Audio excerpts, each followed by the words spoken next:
guidelines for children struggling with obesity. They suggest that maybe they should be evaluated early and be treated aggressively, and that includes surgery and medications.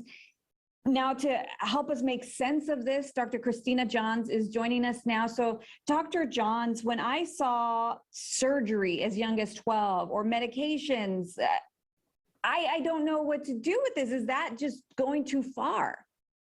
You know, on surface value, I am sure that at first glance, even that can really seem very drastic measures. But I think it's important to keep the entire guideline in mind and in context, that this isn't simply about recommending medication and surgery for all children who are have a body mass index that's higher than a certain percentage. What this is the accumulated evidence that we have obtained over a decade of time that really lets us know what are the important interventions that work.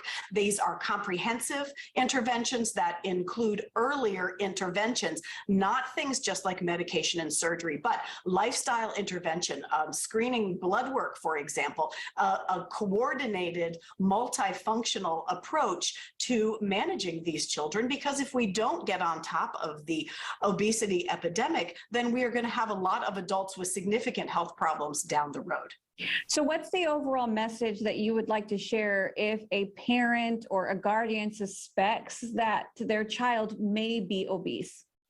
You know, I think the first thing to do is recall that obesity is really still very much stigmatized. And so we've got to work on reducing that.